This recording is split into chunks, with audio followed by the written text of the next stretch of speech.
오늘 하나님의 말씀은 누가복음 4장 31절에서부터 41절까지의 말씀이고, 오늘의 말씀의 제목은 예수님을 만나면이라는 말씀으로 여러분들과 은혜를 나눌까 합니다. 예수님께서는 공생에 사시는 그 사역 중에서 참 다양한 일을 많이 하셨습니다. 짧다면 짧고 길면 길다고 할 수 있는 그 기간 동안에 가르치기도 하셨고 병도 고치시고 그리고 또 복음을 전파했다는 거죠. 예수님은 사람들을 고치는 일을 하시면서 예수님 당신의 능력을 보여주셨다는 겁니다. 예수님은 사람의 영혼과 육체의 병을 같이 고쳐주셨다는 거죠. 사람의 마음을 하나님께 향하게 하시고 사람들에게 이 진리인 복음을 알게 해주셨다는 사실입니다. 오늘 말씀의 본질을 보니까요, 예수님께서는 영육간의 질병을 치료하시고 복음을 전하셨다, 그렇게 말합니다. 첫 번째 보니까 귀신을 알아보는 예수님에 대한 말씀이 나오고요, 두 번째를 보니까 귀신을 내쫓으시는 예수님에 대한 말씀이 나옵니다. 그리고 이어서 세 번째 보니까 열병을 치료하시는 예수님의 모습이 나오고, 마지막에는 복음을 전파하시는 예수님을 우리가 만날 수가 있습니다. 참 만남이라는 게 얼마나 중요한지 모릅니다. 학생은요, 잘 가르치는 선생님을 만나야 공부를 잘 할 수가 있게 되어 있는 거예요.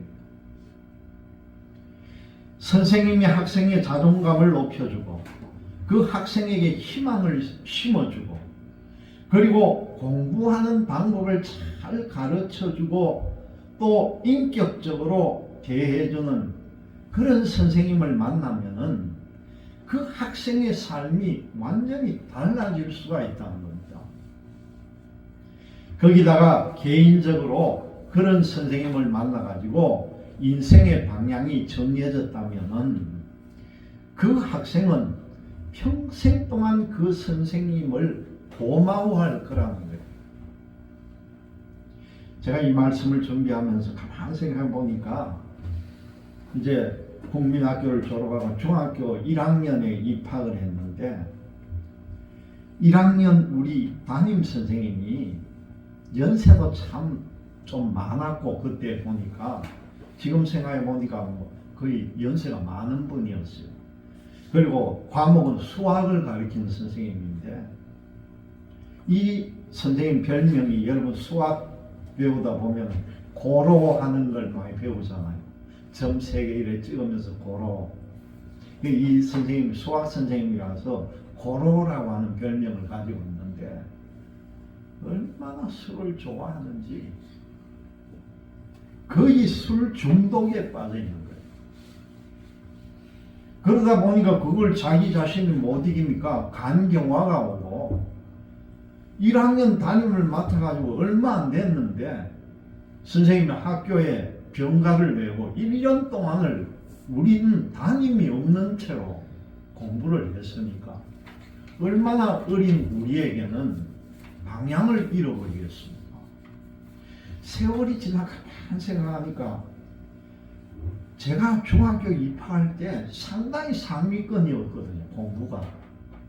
왜 그걸 아느냐 하면은 우리는요, 중학교 입학시험을 쳐가지고 학교에 입학을 하는데 합격자 발표를 하는 날 되면은 학교 강당 벽에다가 합격자 명단이라 해가지고 이름은 안 적는데 번호를 쫙 매기면서 그 강당 외벽에 전체를 다 붙여놓는 거예요, 풀로.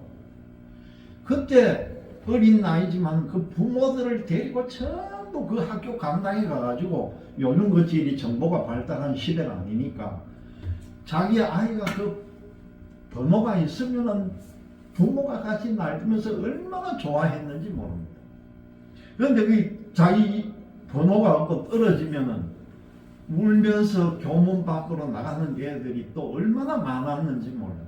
그럴 때 시험을 쳤던 그때인데 제 이름이 굉장히 상위권에 들어가 있었던 거예요. 그래서 제가 그때 하루 키가 작아가지고 그 학반에서 첫 번째, 두 번째 줄에 앉아 있었는데 이 담임 선생님이 전혀 아이들을 모르니까 그 반에서 회장을 뽑고 부회장을 뽑아야 되는데 자기는 아이들을 전혀 모르니까 뭐를 근거로 하느냐 하니까 이 입학한 성적을 보고 아이들 보고 일어서라 하면서 그 아이를 보고 얘를 반장을 씌우면 좋겠다. 그래서 뽑아주는 거예요. 그런데 이 담임 선생님 제 이름을 딱 부르는 거예요.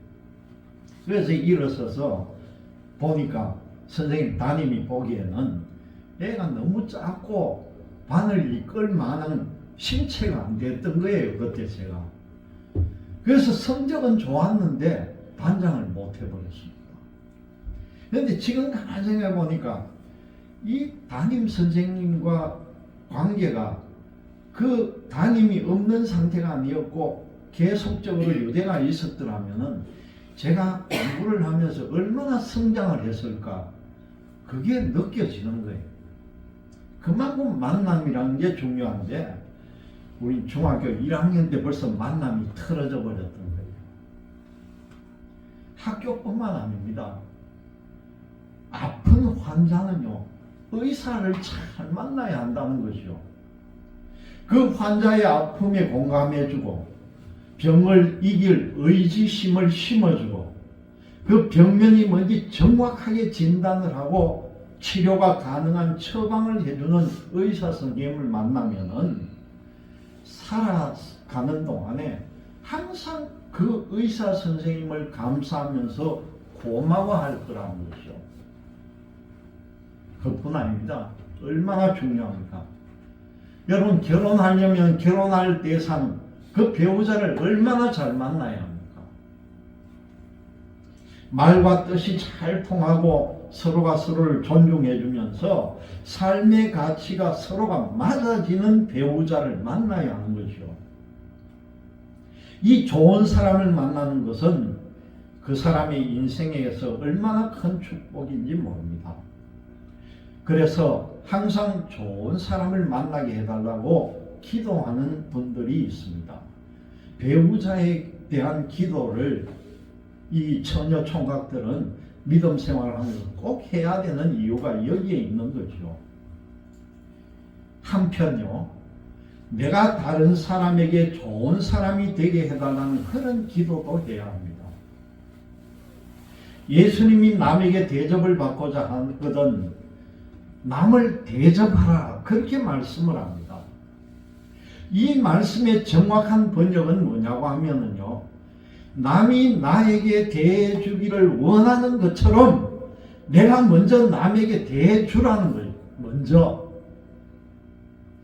좋은 선생님을 만나고 싶다면은 내가 먼저 좋은 제자부터 되라는 거예요. 그리고 내가 좋은 배우자를 만나고 싶다면은 내가 먼저 좋은 배우자감이 되도록 해야 된다는 것이죠. 여러분 우리 인생에서 가장 먼저 만나야 할, 반드시 만나야 할 분이 계십니다. 그분이 누구이겠습니까?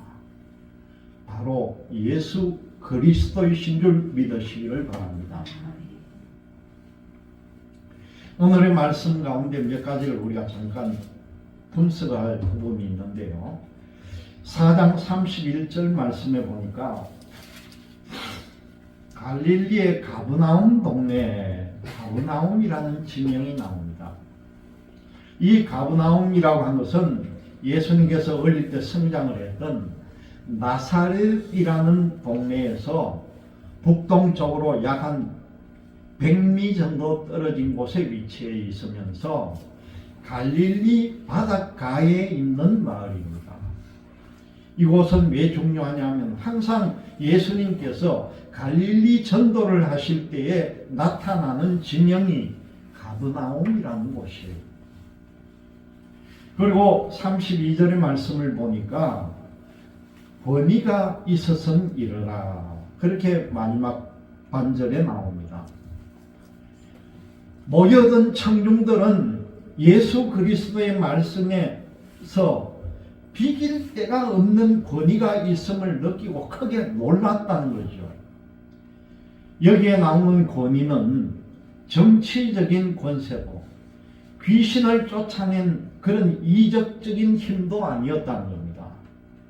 그것은 그 말씀 속에 들어있는 신적인 권위가 있었더라, 이 말씀이에요. 34절의 말씀을 보니까요, 34절 말씀의 중반절에 당신이 우리와 무슨 상관이 있나이까 하면서 하는 말이 우리를 멸하러 왔나이까, 그런 말씀이 나옵니다. 이것은 예수님께서 설교하시는 회당까지 따라온 사단이 하는 말입니다. 이 사단은 초자연적인 존재이기 때문에 어디든지 임의로 출입해서 사람들 악의 구렁텅이로 빠뜨리는 존재가 바로 사단이라는 거죠. 예수님께서는 이러한 사단의 간교함을 꾸짖으시고 사랑의 이적으로 행하신다는 것입니다. 그리고 38절과 39절의 말씀은 예수님의 이적을 나타내는 것으로서 여기에는 몇 가지 우리가 교훈을 얻을 수가 있습니다. 첫 번째는요, 지극히 비천한 어부였던 시몬의 집에 들어가신 그 예수님의 겸손에 대한 내용이 나오고요.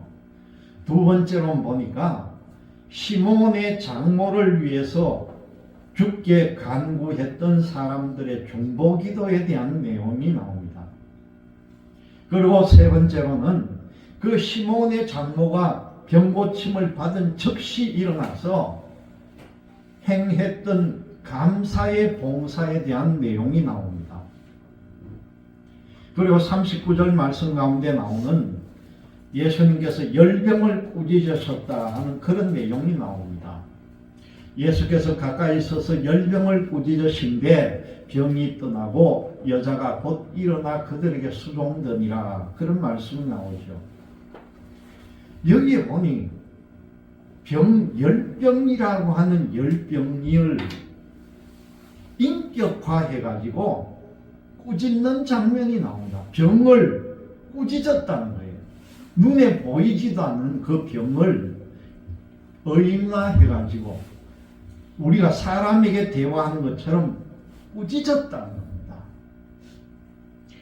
그리고 그 뒤에 보니까 곧 일어나서 수종을 들었다. 이 표현의 말씀은 뭡니까?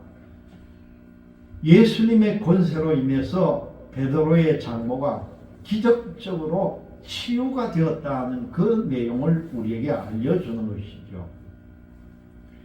그리고 40절의 말씀을 보니까 앞에 해질 무렵이다, 그런 말씀이 나옵니다.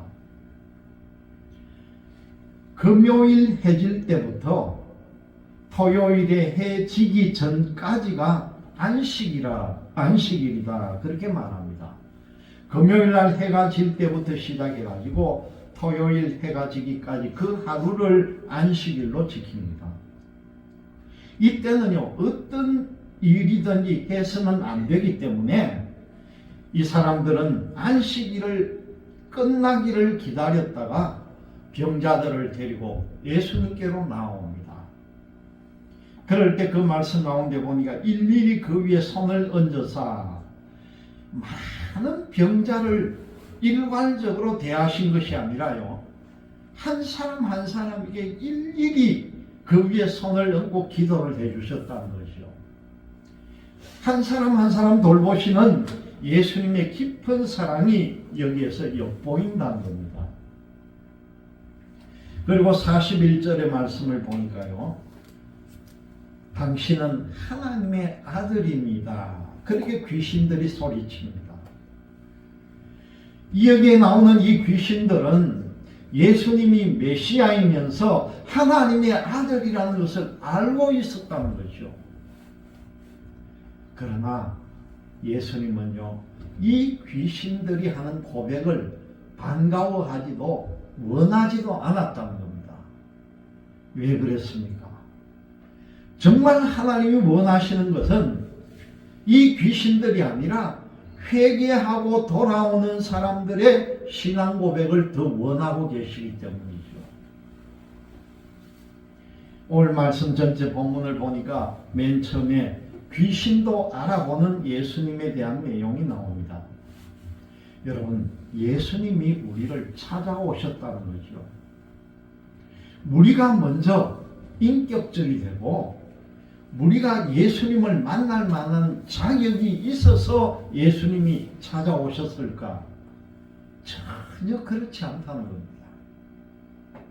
나는 죄인이고 부족함이 많은데 예수님께서 나를 의인으로 만들어 주시려고, 나의 부족함을 채워 주시려고 나를 찾아오셨다는 거죠. 여러분, 사람 관계에서는요, 내가 먼저 좋은 사람이 되려는 노력이 필요하지만요, 나와 예수님과의 관계에서는 예수님께서 먼저 일방적으로 나를 찾아오신다는 것을 알아야 합니다. 예수님이 우리를 먼저 만나주신 후에 우리더러 좋은 사람이 되라고 하신다는 거죠. 죄인을 찾아와서 만나주신 후에 다시는 죄를 범하지 말라, 그렇게 말씀을 합니다. 예수님께서 갈릴리 가버나움에서 안식일에 가르치십니다.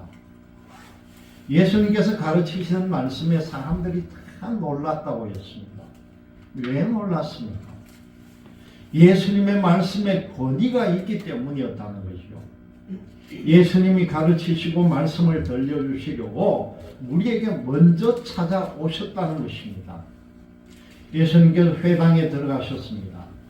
거기에 가보니까 귀신 들린 사람이 있었는데, 이 귀신 들린 사람이 예수님을 향해서 크게 소리를 지릅니다.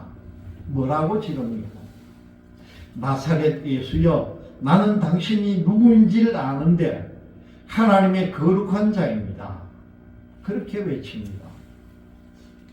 귀신도 하나님의 한 분이라는 것을 알고 있고 하나님의 아들 예수님이라는 것을 알아보고 있다는 거죠.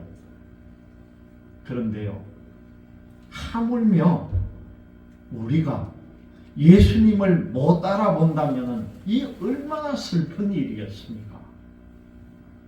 나를 구원하시려고, 나에게 말씀을 들려주시려고 찾아오시는 그 예수님을 분명히 만나시기를 바랍니다. 두 번째 보니까 귀신을 내쫓으신 예수님이라는 겁니다. 예수님께서 회당에서 소리를 지르는 귀신을 향하여 꾸짖었습니다. 뭐라고 합니까? 잠잠하고 그 사람에게서 나오라, 그렇게 외칩니다. 예수님은요, 귀신을 달래려고 오시지 않았다는 거죠. 그 귀신하고 협상하려고, 그 귀신을 대우해 주려고 오시지 않았다는 겁니다.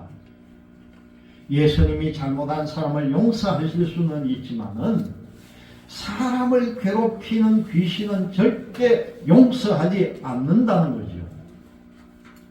하나님의 나라를 훼손하는 이 사탄 마귀를 예수님은 용서하지 않으십니다. 예수님께서 만나려고 찾아온 존재는 바로 우리라는 겁니다. 우리가 예수님을 만나는 이유는요, 우리가 예수님을 믿고 예수님의 가르침을 받으면서 예수님께서 주시는 은혜의 선물, 바로 구원을 받기 위함이라는 것입니다. 곧 예수님이 우리를 찾아오시는 목적을 이루기 위함입니다. 귀신이 사람을 찾아올 때도 사람을 괴롭히기 위함입니다. 이 예수님의 꾸지람을 들은 귀신이 사람을 넘어뜨리고 나갔다. 오늘 말씀에 보니까요, 귀신이 나간 그 귀신 들렸던 사람을 몸에서 빠져나가는데 너무 떨리고 나갔다는 거예요. 그런데 이어 나오는 말씀이 뭡니까? 넘어진 사람이 전혀 다치지 않았다. 그 말씀까지도 상세하게 기록이 되어 있습니다. 예수님께서 하신 일을 보는 사람이 더 깜짝 놀랐다는 거죠. 이 장면을 보고 안 놀랄 사람이 어디에 있겠습니까? 대체 어떤 권위와 능력이 있기에 그 더러운 귀신에게서 나가라고 명령을 하고 귀신이 나갔는지를 서로 사람들끼리 수군거렸다는 거죠. 이 예수님의 소문이 사방에 퍼져나갔습니다. 예수님이 회당에서 귀신 들린 사람을 특정해서 만나려는 의도가 없었다고 할지라도 귀신 들린 사람이 예수님을 만났다는 사실입니다. 그리고 예수님의 말씀대로요, 이 사람은 깨끗함을 얻었다는 것이죠. 세 번째로 보니까 열병을 치료하신 예수님에 대한 말씀이 나옵니다. 예수님을 만나는 사람들의 형편은 다 각각 다르다는 거죠. 심지어 사람들이 가까이 하지 않고 예수님을 피하는 사람들도 있었습니다. 예수님은요, 그런 피하는 사람들을 모두 다 만나주셨다는 겁니다. 여러분, 귀신 들린 사람을 누가 좋아하겠습니까? 그저 죄가 많아서 저렇게 되었을 거라고 손가락질을 하거나 사람이 너무 약해 빠져가지고 귀신에게 당하는 것이라고 비웃었을지도 모른다는 거죠. 그렇지만 예수님께서는 그 귀신 들린 사람을 비난하지를 않았다는 겁니다. 예수님을 만남으로 인해서 귀신 들렸던 사람이 멀쩡하게 깨끗하게 나았다는 것이죠. 이 일이 있은 뒤에 예수님께서 시몬의 집에 들어갑니다. 그 시몬의 집에 들어가 보니까요, 시몬의 장모가 심한 열병을 앓고 있었다는 거죠. 집안에 있는 사람들이 예수님께 이 열병을 앓고 있는 장모에 대한 이야기를 합니다. 그랬을 때에 예수님께서 가까이 다가가서 이 시몬의 장모의 열병을 꾸짖었다, 그렇게 말씀에 나옵니다. 그렇게 꾸짖었을 때에 시몬의 장모에게서 열병이 떠나가고 곧바로 일어나게 되었다는 거죠. 그리고 예수님과 함께한 사람들을 위하여 이 장모가요, 시중을 들었다, 그렇게 말씀에 나옵니다. 여러분, 여기에서 여러분 상상을 한번 해보세요.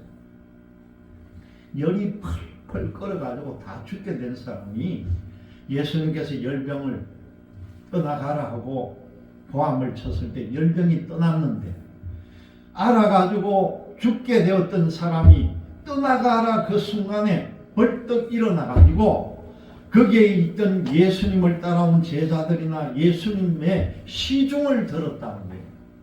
금방 나아버리고 그 사람들을 위해서 일을 했다는 겁니다. 얼마나 큰 기적이 나타난 겁니까?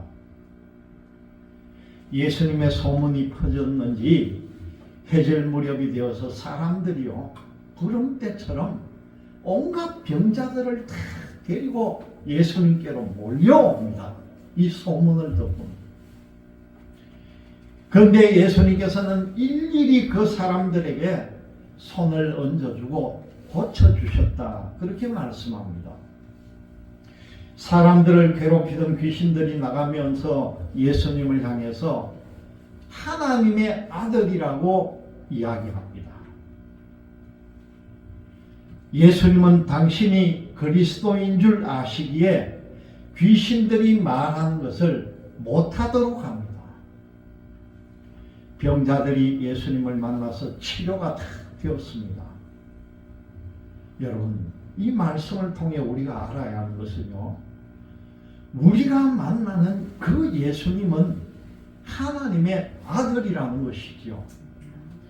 하나님의 아들과의 만남은 바로 하나님을 만나는 것과 같다는 것을 우리가 알아야 합니다.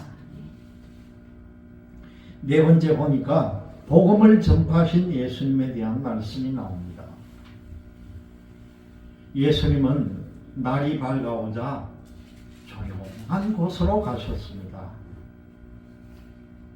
예수님께서는 하나님 아버지와의 조용한 그 만남의 시간을 원하고 계셨다는 거지요. 아무리 일이 많아도 하나님과의 조용한 만남의 시간이 예수님도 필요했다는 것입니다.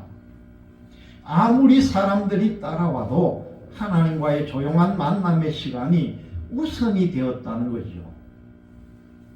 사람들은요, 그 예수님에게 어디로든지 가시지 말아라 그렇게 만류를 합니다.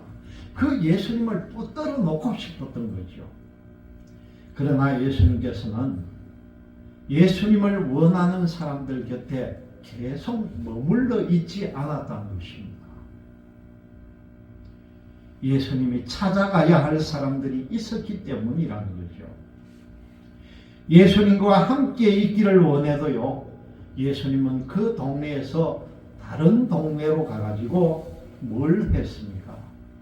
하나님 나라 복음을 전파했다. 그렇게 말씀에 나옵니다. 하나님 나라 복음 전파는 예수님이 세상에 오신 목적이기도 하다는 거죠. 예수님이 바로 그 일을 위해서 보내심을 받았다. 그렇게 말씀합니다. 예수님이 찾아가서 만나는 사람들에게 하나님 나라 복음을 전하고 계십니다. 그리고 예수님은 갈릴리 여러 곳 회당에서 전도를 하셨다는 거죠. 예수님은 딱 한 사람만 만나지 않고 수많은 사람들을 만나셨다는 것을 오늘 말씀을 통해서 알 수가 있습니다. 그런데 예수님은 수많은 사람들과 각각 인격적인 관계를 맺으신다는 겁니다. 여러분, 이 말씀을 통해서 볼 때 우리가 알아야 하는 것은 예수님께서 나를 찾아와서 만나 주셨다는 것을 여러분들 꼭 기억하시기를 바랍니다. 예수님께서 나에게 말씀을 가르쳐 주시고 내 머리에 손을 얹으시고 축복해 주신다는 겁니다. 그리고는 나와 정말 인간적이고 인격적인 관계를 가지신다는 것을 꼭 여러분들 명심하시기를 바랍니다. 이 인격적 관계를 계속 예수님은 유지하고 계신다는 그 사실을 우리가 알아야 하는 거죠. 여러분, 우리는 정말 이렇게 고백을 해야 합니다.